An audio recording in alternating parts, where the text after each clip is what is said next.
इस वीडियो में बात करना है कि आरआरबी ग्रुप डी का फॉर्म कैसे भरेंगे। स्टेप बाय स्टेप बताने वाला है। जैसा कि देख रहे हैं इसका वेबसाइट खोले हुए हैं। आपको इसी वेबसाइट के माध्यम से अप्लाई करना होगा। इसका लास्ट डेट देखें तो 2 मार्च तक ही रखा गया है, यानी इसका लास्ट डेट है 2 मार्च तक ही रखा गया है। ठीक है, तो अगर आप लोग अभी तक अप्लाई नहीं किए हैं तो जल्द से जल्द यहाँ पे आके अप्लाई कर लीजिए, क्योंकि इसका लास्ट डेट यहाँ पे नज़दीकी आ चुका है। यहाँ पर देखें तो अप्लाई करने के लिए सिंपल सा ही वेबसाइट पे चलेंगे और हम देखिए अप्लाई वाला ऑप्शन पे क्लिक करेंगे। इस पर जैसे ही क्लिक करेंगे तो इसका अगला पेज खुलेगा और यहाँ पे देखिए साइन इन करने के लिए बोला जाएगा। देखिए आप पहले से अकाउंट बना चुके हैं तो देखिए पे लॉग इन कर लेंगे। ठीक है, अगर पहले से आरआरबी के अंतर्गत फॉर्म भरे हैं तो यहाँ पे सिर्फ लॉग इन करके फॉर्म को अप्लाई कर सकते हैं। अगर आप नया हैं, कभी भी आरआरबी के अंतर्गत यानी अकाउंट नहीं बना हुआ है इस वेबसाइट के माध्यम से, तो यहाँ पे क्रिएट एन अकाउंट वाला ऑप्शन पे क्लिक कर दें। ठीक है, इस पर क्लिक करेंगे। इस पर जैसे क्लिक करेंगे तो इसका देखिए इस प्रकार से इंटरफेस देखने को मिलेगा और यहाँ पे इसको ओके कर देना है। यहाँ पे नेशनलिटी आपको इंडियन चूज कर लेना है। यहाँ पे देखिए पर्सनल इन्फॉर्मेशन में अपना फुल नेम डालना है, जो भी का नाम है नाम डालेंगे। यहाँ पर फिर से दोबारा नाम एंट्री करेंगे। यहाँ पर दो दो बार एंट्री किया जा रहा है ताकि आपसे मिस ना हो, यानी गलती ना हो। यहाँ पे नाम कभी चेंज करवाएं तो यस करेंगे अथवा नो करेंगे। यहाँ पे डेट ऑफ बर्थ चूज कर लेंगे कैलेंडर के माध्यम से, जो भी डेट ऑफ बर्थ है यहाँ पे कैलेंडर के माध्यम से डेट ऑफ बर्थ अपने अकॉर्डिंग यहाँ पे चूज कर लेंगे। मेल फीमेल चूज कर लेंगे। ठीक है, उसके बाद यहाँ पे फिर से दोबारा आपको मेल फीमेल बता देना है। यहाँ पे फादर्स नेम डालेंगे, फिर से दोबारा फादर्स नेम एंट्री करेंगे। मदर्स नेम डालेंगे, फिर से दोबारा मदर्स नेम यहाँ पे एंट्री करेंगे। यहाँ पे कॉन्टैक्ट डिटेल में अपना ईमेल आईडी डालेंगे। जनरेट ओटीपी वाला ऑप्शन पर क्लिक करके ईमेल पर ओटीपी जाएगा, ओटीपी डाल के हम वेरीफाई कर लेंगे। मोबाइल नंबर डालेंगे, मोबाइल जनरेट ओटीपी वाला ऑप्शन पर क्लिक करके मोबाइल पर ओटीपी जाएगा, ओटीपी डाल के वेरीफाई कर लेंगे। उसके बाद यहाँ पे आपको आधार वेरिफिकेशन करना होगा।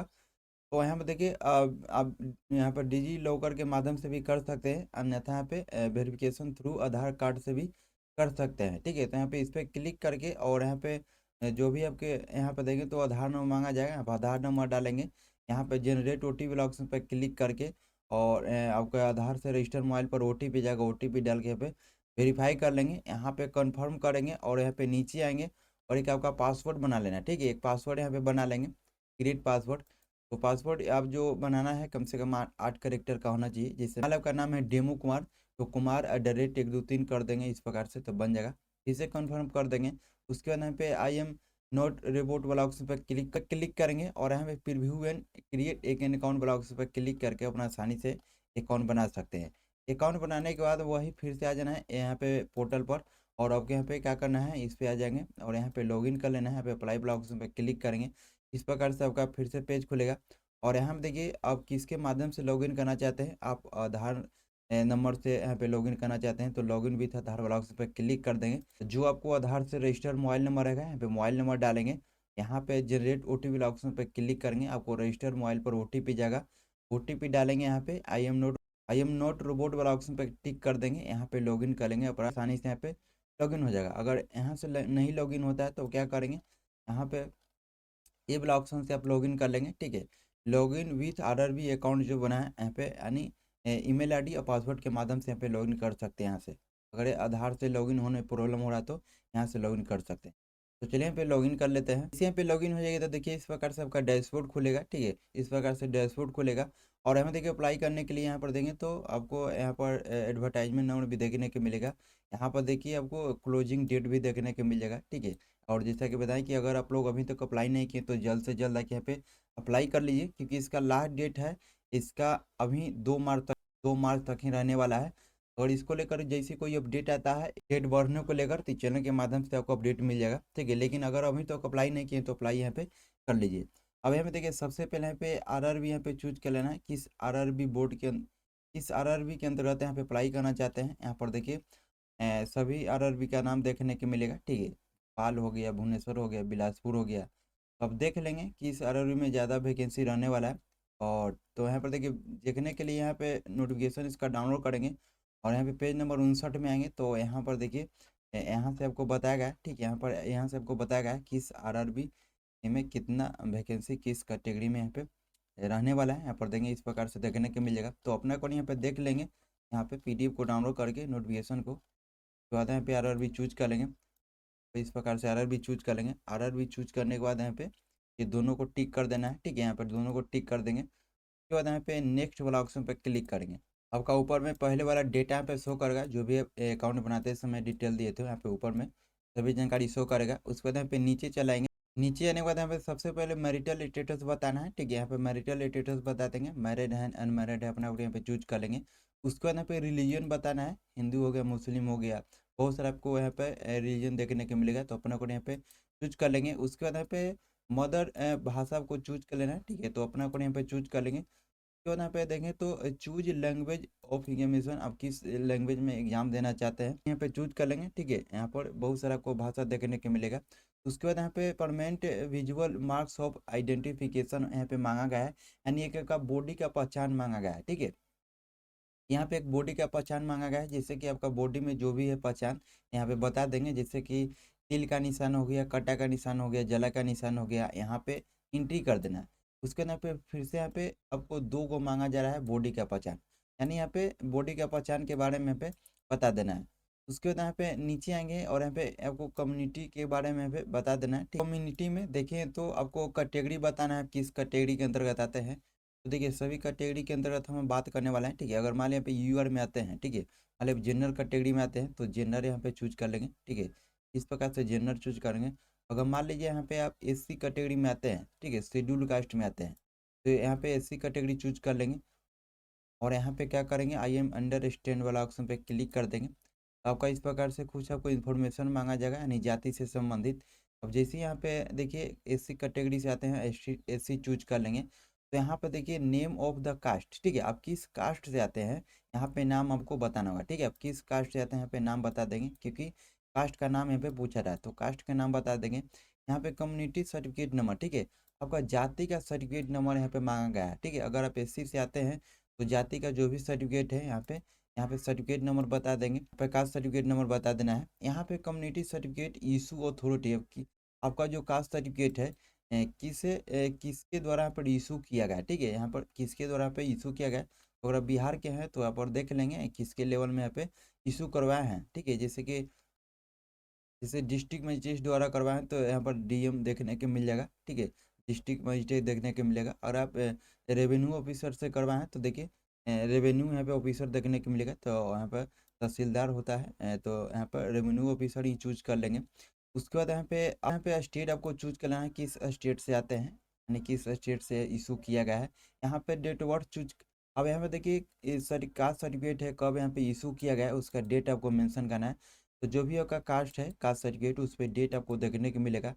यहाँ पे कास्ट सर्टिफिकेट पे डेट देख लेंगे। उसके बाद यहाँ पे आपको डेट यहाँ पे बता देना है। उसके बाद यहाँ पे ट्रेवल पास के लिए यहाँ पे यस कर देना है, ठीक है। और यहाँ पे अपना कास्ट सर्टिफिकेट यहाँ पे, उसके बाद यहाँ पे नियरेस्ट रेलवे स्टेशन बता देना है, आपके नियर में कौन सा रेलवे स्टेशन है वो रेलवे स्टेशन का नाम बता देंगे। Upload your valid caste certificate, यहाँ पे यानी अपना कास्ट सर्टिफिकेट भी अपलोड कर लेंगे।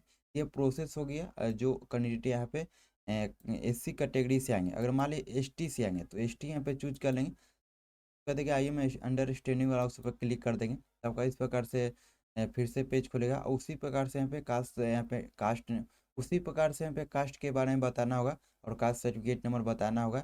यहाँ पे इशू अथॉरिटी के नाम बता देंगे, किसके द्वारा इशू किया गया है। यहाँ पे कास्ट सर्टिफिकेट इशू डेट बता देंगे। यहाँ पे आपको यहाँ पे ट्रेवल पास में यस कर देना है, और वही यहाँ पे कास्ट सर्टिफिकेट यहाँ पे अपलोड कर लेंगे। तो एससी एसटी कैटेगरी के लिए दोनों का सेम प्रोसेस यहाँ पे रहने वाला है। अगर मान लें यहाँ पे ओबीसी से अंतर्गत जैसे यहाँ पे ओबीसी चूज कर लेंगे, तो इस केस में आपको देखें तो आपको नॉन क्रिमिनल यहाँ पे चूज करना है, ठीक है। यहाँ पे आई एम अंडरस्टैंड वाला ऑप्शन पे क्लिक कर देंगे, ठीक है। और यहाँ पे देखें तो नॉन क्रिमिनल में आते हैं, तो जो भी अब यहाँ पे कास्ट नाम बताना होगा, जो भी का कास्ट है कास्ट नाम बता देंगे। यहाँ पे सर्टिफिकेट नंबर बताएंगे, देखें तो किसके द्वारा इशू किया गया है यहाँ पे बता देंगे। अगर रेवेन्यू ऑफिसर के द्वारा किया गया है तो रेवेन्यू ऑफिसर यहाँ पे चूज कर लेंगे। उसके बाद यहाँ पे आपको इशू स्टेट के चूज कर, किस स्टेट के द्वारा इशू किया गया है स्टेट यहाँ पे चूज कर लेंगे। यहाँ पे सर्टिफिकेट कब इशू किया गया है उसका डेट यहाँ पे चूज कर लेंगे। तो ये आपका ओबीसी के लिए हो गया। अगर मान लीजिए यहाँ पे क्रिमिनल लेयर में आते हैं तो इसमें आपको कुछ आपको जानकारी नहीं बताना होगा, ठीक है। अगर चलिए हम चलिए बात कर लेते हैं जनरल ईडब्ल्यूएस में। अगर ईडब्ल्यूएस से कैंडिडेट हैं, ईडब्ल्यूएस में आते हैं, तो आई अंडरस्टैंड वाला ऑप्शन पर क्लिक कर देंगे, तो आपका इस प्रकार से फिर से उसका जानकारी आपको मांगा जाएगा। यहाँ पर देंगे तो कम्युनिटी ईडब्ल्यूएस का सर्टिफिकेट नंबर मांगा जा रहा है, तो सर्टिफिकेट नंबर यहाँ पे बताना होगा। यहाँ पे सर्टिफिकेट इशू अथॉरिटी किसके द्वारा इशू किया गया है, तो अपने अकॉर्डिंग पे देख लेंगे, रेवेन्यू ऑफिसर के द्वारा किया गया है। तो रेवेन्यू ऑफिसर तहसीलदार यहाँ पे चूज कर लेंगे। यहाँ पे स्टेट चूज कर लेंगे, कौन सा स्टेट से यहाँ पे इशू किया गया है। यहाँ पे सर्टिफिकेट कब इशू किया गया है, सर्टिफिकेट इशू करने का डेट यहाँ पे चूज कर लेंगे कैलेंडर के माध्यम से। ये सभी कैटेगरी जब चूज कीजिए ना, तो कैटेगरी के अकॉर्डिंग आपको डिटेल आपको देना होगा। उसके बाद यहाँ पे नीचे चलेंगे, नीचे आने के बाद देखिए पोस्टल एड्रेस आपको बताना होगा। तो पोस्टल एड्रेस जो अकाउंट बनाते समय जो डिटेल दिए थे, यहाँ पे सभी आपको एड्रेस शो करेगा ठीक पहले से। अगर आप एडिट करना है तो एडिट यहाँ पे कर सकते हैं, ठीक है। अगर सभी एड्रेस आपको सही है तो क्या करेंगे, यहाँ पे सेव कर लेंगे और उसके बाद यहाँ पे नेक्स्ट वाला ऑप्शन पे क्लिक कर देंगे। अब जैसे ही सेव करेंगे उसके बाद देखिए अगला स्टेप में इस प्रकार से आपका एक आपका डिक्लेरेशन देगा, ठीक है। आपका डिक्लेरेशन देगा, यहाँ पर जो डिक्लेरेशन में आपको लिखेगा, ठीक है, आप अच्छी तरह से पे समझ लेंगे, ठीक है। यहाँ पे जो डिक्लेरेशन में लिख रहा है, जैसा कि पता है कि इसमें आप एग्जाम दे देते हैं तब आपका पेमेंट भी आपका रिफंड किया जाता है। तो पेमेंट रिफंड करने को लेकर जैसे कि यहाँ पे आपको अकाउंट डिटेल मांगा जाता था पहले, लेकिन अब जो है यहाँ पर नया यहाँ पे कंडीशन लाया गया है, इसीलिए यहाँ पे डिक्लेरेशन यहाँ पे दिया गया है, ठीक है। कि आपका जो पेमेंट रिफंड होगा, आपका जो पेमेंट रिफंड किया जाएगा, जो आधार से अकाउंट नंबर लिंक रहेगा, ठीक है। आपका जो बैंक खाता है, जो आधार नंबर से लिंक रहेगा, जौन सा खाता लिंक रहेगा जिस बैंक का, उसमें आपका जाएगा, ठीक है। तब बातों का ध्यान रखना है कि आपका जो है ना पैसा जो रिफंड किया जाएगा, जो आधार से लिंक रहेगा उसी बैंक में आपका जाएगा। तो इसलिए अपना आधार से बैंक अकाउंट को लिंक करवा लेना है, यानी एनपीसीआई से लिंक करवाना है। लिंक कैसे करना है इसको लेकर इस चैनल पे आपको वीडियो मिल जाएगा, उस वीडियो को जाके चेकआउट करके और अपना बैंक अकाउंट को आधार से लिंक कर सकते हैं, ठीक है। तो चलिए पे आइए हम अंडरस्टैंड वाला ऑप्शन पे क्लिक कर देंगे। तो जैसे क्लिक करेंगे उसके बाद यहाँ पे डेटा फेच कर लेगा, यहाँ पे कट कर देंगे। यहाँ पे नीचे आएंगे और नीचे आने के बाद यहाँ पे ई सर्विसमैन के बारे में पूछा जा रहा है। तो अगर आप ई सर्विसमैन है तो यहाँ पे यस करेंगे, नहीं था नो करेंगे। ताकि अगर आप विकलांग हैं तो यहाँ पे यस करेंगे, नहीं था यहाँ पे नो करेंगे। तो अपने अकॉर्डिंग यहाँ पे कंडीशन को देखते हुए यहाँ पर यस नो का कंडीशन देना है। उसके बाद यहाँ पे नीचे आएंगे और यहाँ पे इस बारे में पूछा जा रहा है कि सब्सक्राइब लेना चाहते हैं तो आपको यहाँ पर यस कर देना है। तो अपने अकॉर्डिंग यस नो का कंडीशन देंगे। उसके बाद यहाँ पे नीचे आएंगे और यहाँ पे देखिए पूछा है कि ईबीसी, हम देखिए हम ओबीसी यहाँ पे चूज किए थे। उसके बाद यहाँ पे इस कैटेगरी आपको पूछा जा रहा है, उसके अकॉर्डिंग यहाँ पे कैटेगरी देखने के मिला है। आप जो कैटेगरी चूज कीजिएगा उसके अकॉर्डिंग यहाँ पे देखने के मिला है, ठीक है। तो यहाँ पे यस नो का कंडीशन आपको देना होगा, ठीक। अगर रेलवे में पहले से एम्प्लॉय है तो आपको यस करना होगा। अगर जैसे यहाँ पे यस कीजिएगा तो उसका डिटेल आपको बताना होगा, अगर नहीं है तो पे नो कर देंगे।